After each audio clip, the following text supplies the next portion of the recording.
बनारस में सारी रात बरसात होती रही, साधना करते हैं, आसन पानी बह रहे, बक्से बह रहे, एक भी हिला नहीं मारा।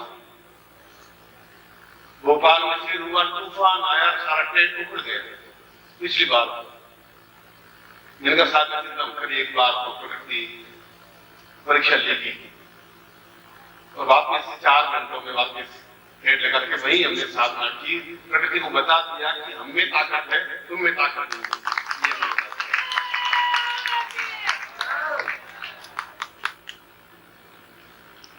यहाँ पर 2 दिन तक 4 डिग्री सेल्सियस सर्दी रही और बरसात होती रही। यहाँ का आयोजक थरथराते रहे।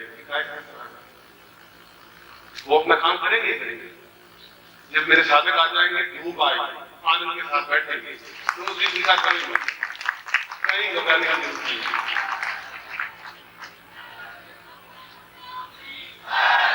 आखिर आपको ध्यान हो कि 12 दिन के बाद में सूर्य आपके दर्शन करने के बाद वो आना ही पड़ेगा।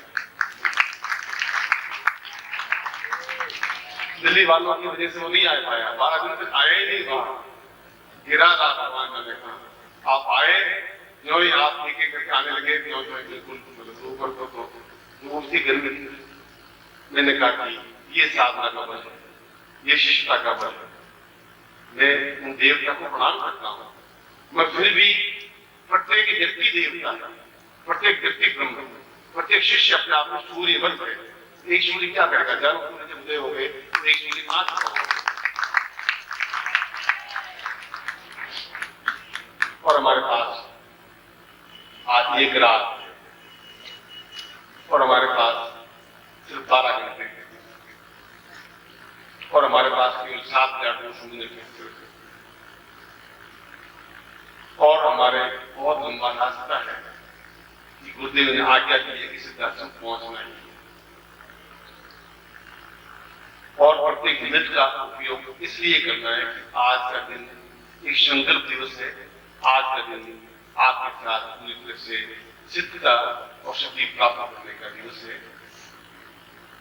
इसलिए आज ये वेद दीक्षाएं ही मैंने आज लिखी हैं, जो इससे पहले लिखी थी।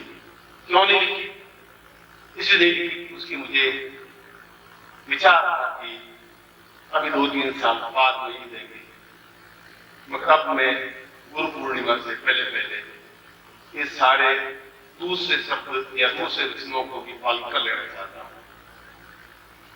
मगर आपका साथ होना चाहिए, सहयोग होना चाहिए। जो जवान लड़का कंधे से कंधा मिला खड़ा हो जाता है, समझना चाहिए जवान। राजस्थान में कहावत है कि बाप के जूते बेटे के पैर बराबर आ जाते हैं, तो बाप को बिल्कुल शांति से बैठ जाना चाहिए, बेटों के कंधों पर वजन डाल देना चाहिए। उसके बाद जब पिता काम करता है तो गलत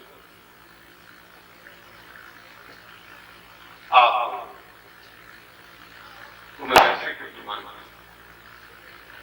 नहीं है, बस उतना है कि एक क्षण भी में आप सोचते होंगे कि दिखाई नहीं दी, थोड़ा सा आप देखें तो मेरे आपसे 1 सेकंड अलग होते ही। इसलिए आज के संकल्प दिवस पर जहां ईसा उसने त्याग किया, सूली पर टंग गया, कीले ठोकती गई हाथों में पैरों में, खून से लहूलुहान हो गया, मैं उसको उफ नहीं की। उसने कहा मैं अन्याय नहीं करूंगा, अन्याय होने नहीं दूंगा।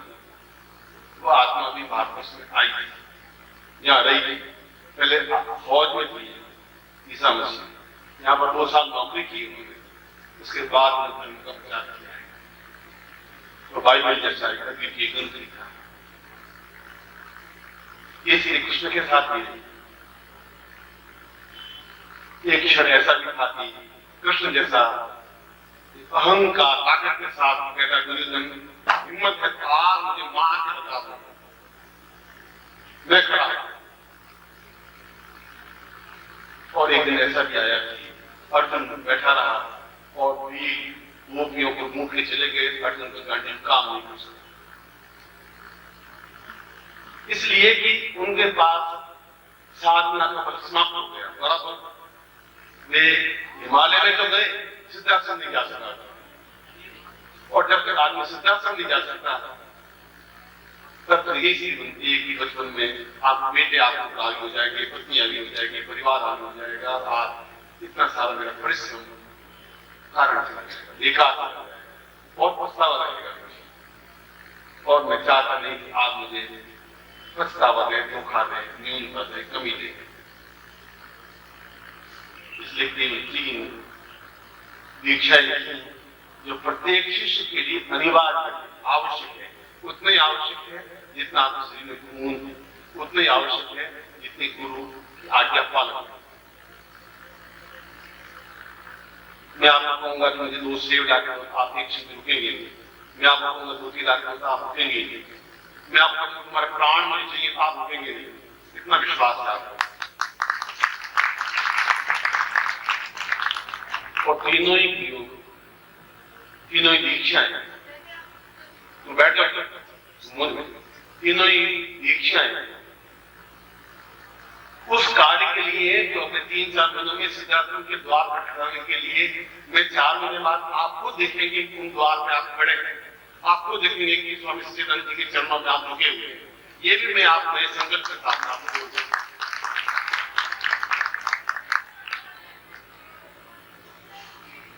इस एक करके उतना ही कार्य मुझे आपको देना है, 2 प्रयोग देने हैं, सिर्फ 3 दीक्षाएं देनी है बस। और इतना देने के बाद में सम्राटाभिषेक, शिष्याभिषेक, राज्याभिषेक और सम्राटाभिषेक आपने अधिकांश लोगों ने तीनों में भाग किया है। और बड़ी कठिनाई के बाद में सम्राटाभिषेक दीक्षा दी जाती है। वह सम्राटाभिषेक से संबंधित माला वो जिस पिताजी होते हैं तो आप पहले गर्व के साथ जिससे कि आप उस अद्वितीय स्थान को देख सके जहां करोड़ों करोड़ों उच्च कोटि के देवता, गंधर्व, अप्सराएं, गुरुदेव और ऋषि मुनि, योगी, यति, सन्यासी हैं। और पूर्ण करुणाई के साथ, गर्व के साथ मैं वहां आपके बीच में खड़ा हूं। उस क्षण का कल्पना नहीं की जा सकती।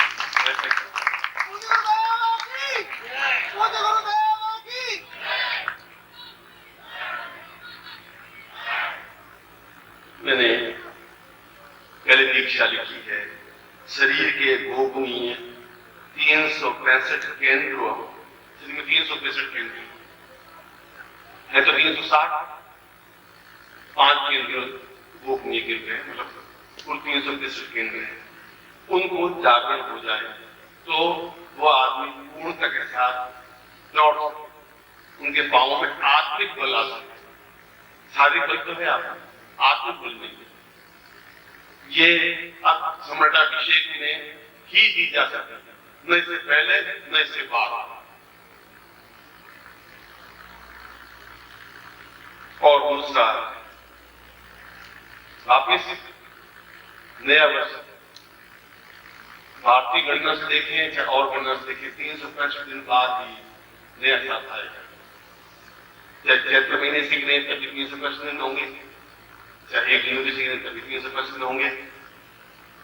उनमें से प्रत्येक दिन हम आगे बढ़ते रहे, 10 कदम, 20 कदम, 25 कदम, 50 कदम, 100 कदम, 1 मिनट, 2 मिनट, रुके नहीं हमारे पांव, क्योंकि वो आप प्राणमय कोष से जाएंगे। शरीर में कोष है नहीं है, पूरा शरीर अपने आप अंगूठे आकार का बने और प्राणमय कोष में चला जाए और जाकर के उस स्थान पर वापस पूरा शरीर धारण कर ले। देखिए आपको वो कवर शरीर वहां है।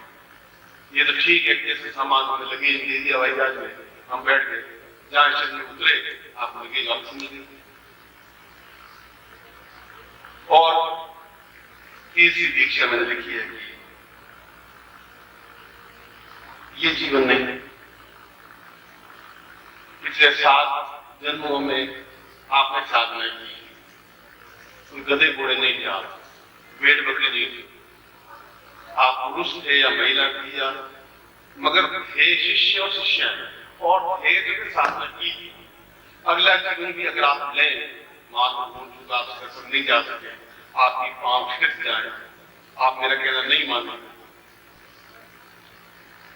तो मैं जबरदस्ती गला आपको नहीं पी सकता। ये आपके जीवन का बहुत बड़ा एक दुर्भाग्य क्षण होगा जब ऐसा आपके जीवन में हाथ रुकेंगे। उन 7 जन्मों में जो साधना की है, तो मैंने बताया जुलाई में आपको वहां तक पहुंचाना है। अब जुलाई में पहुंचाना तो हमारे पास केवल 6 महीने रहे। तो जो आपने पिछले जीवन में भी साधना की है, उसमें आपको फल नहीं मिल पाएगा किसी वजह से। कहीं आप में क्षुद्रता आ गई, निंदा आ गई, आज ना किया तो आप आगे फल नहीं करेंगे। मैं क्या करता हूं? तो 7 जन्मों में साधनाओं का उस दीक्षा के माध्यम से फल मिल जाए, इस तेजी के साथ आप बढ़ सके। इसी दीक्षा वो है, तीनों दीक्षा आत्मनिधि। आप अंदाज लगाए तीनों दीक्षा आत्मनिधि के लिए कितनी अधिक उपयोगी है, अद्वितीय है, प्रत्येक पुरुष के लिए, प्रत्येक स्त्री के लिए। मैं तो इन दीक्षाओं के लिए शायद मेरे पांव में बड़े बड़े छाले पड़ गए थे और शायद हिमालय के एक दूसरी जगह बढ़ते बढ़ते सारा शरीर इससे कई गुना ज्यादा सूख काटा हो गया। पर मैंने निश्चय किया था कि मुझे दीक्षा ले लेनी है, स्मृताभिषेक लेने के बाद में सीधा से दर्शन जा सकता। मैं जानता हूं कि उनको प्राप्त करने के लिए कितना कठिन संघर्ष परिवार को छोड़कर किया गया। स्वार्थ नहीं था, बता देना चाहता था कि संकल्प था, जाना है मुझे तो जाना है। उसमें कई व्यय आए, खर्चे आए। आप जिसके पास पैसा होगा पैसा खर्च करेगा, जिसका शरीर होगा शरीर की सेवा से करेगा। मैं लंगोट धोता, उनको स्नान करवाता, उनकी सेवा करता, तो 12 महीने बाद जाकर के वो एक दीक्षा देते, 6 महीने बाद जाकर दीक्षा देते, मगर संकल्प शक्ति में कमी नहीं आई। मैं आपके सामने उस समय भी जब घर आया बीच में, तो पत्नी ने कहा कि आप क्या काबिल नहीं करते हैं, शरीर तो कुछ रहा ही नहीं। मैंने कहा चमड़ी बाकी है, वो गलेगी नहीं और उसमें मांस वापस आ जाएगा।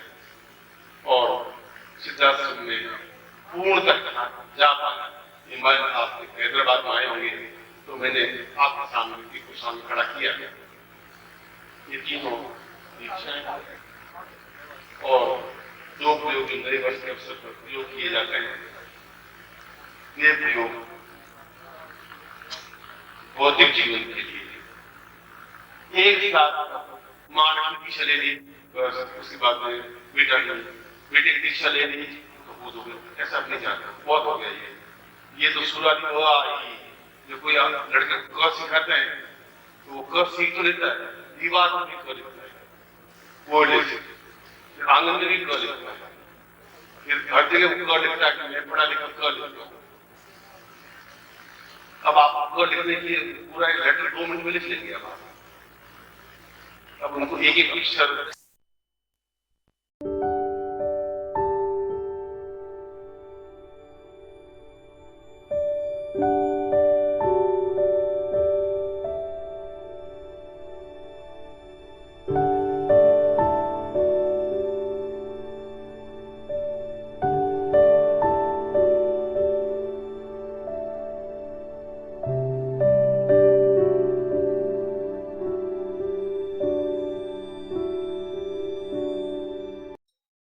ओम परम तत्वाय नारायणाय गुरुभ्यो नमः। ओम ह्रीं मम प्राण देह रोम प्रतिरोम चैतन्य जाग्रय ह्रीं ओम नमः। ओम भूर्भुवः स्वः तत्सवितुर्वरेण्यं भर्गो देवस्य धीमहि धियो यो नः प्रचोदयात्।